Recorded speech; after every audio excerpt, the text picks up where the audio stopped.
দেখো ওয়াশ হচ্ছে, সাথে জলও বেরোচ্ছে। দেখো জল বেরিয়ে যাচ্ছে। Good morning guys.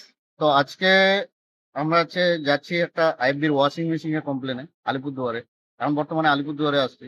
তো আলিপুরদুয়ারে একটা কমপ্লেন আছে কি, ওয়াশিং মেশিনে জল দিচ্ছে কিন্তু জলটা আউট হয়ে যাচ্ছে। কিসের জন্য প্রবলেম হচ্ছে, কি প্রবলেম হচ্ছে, চলো গিয়ে দেখা যাক।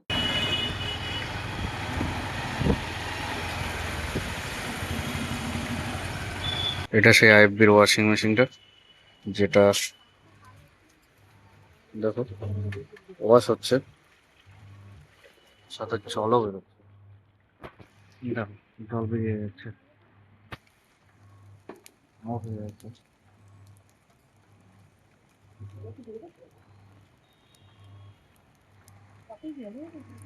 জল বেরিয়ে গেছে।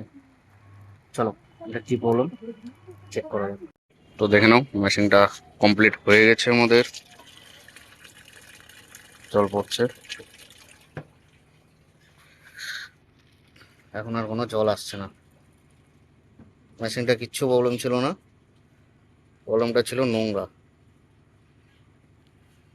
নোংরার জন্য এই প্রবলেমটা ছিল। তো এখন হয়ে গেছে। চলো, ওয়াশিং মেশিনটা যে করতে গেছিলাম, ওই ওয়াশিং মেশিনটায় যে প্রবলেমটা ছিল, যে মেশিনে জল ঢুকতো, গিয়ে জল সাথে সাথে বের করে দিত।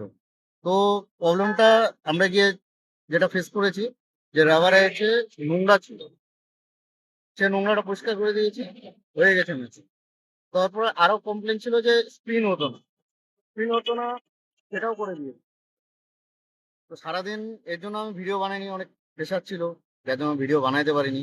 আর রাত্রে এর জন্য বানাচ্ছি, ম্যামের কাছে ফিডব্যাকটাও নিয়েছি যদি আর কোনো প্রবলেম থাকে। কারণ কেন প্রবলেম হবে, কারণ যে ওয়াশিং মেশিনটা উনি ইউজ করছে, ওনার এখানে 3টা ছেলে ভিজিট হয়েছে, মানে আমি নিয়ে 3 নাম্বার।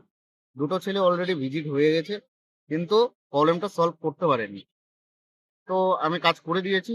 তারপরে ম্যামকে ফোন করে ফিডব্যাকটা নিলাম যে প্রবলেমটা এখন কি হচ্ছে কি না হচ্ছে না। তো ম্যাম বলছে না ঠিক আছে।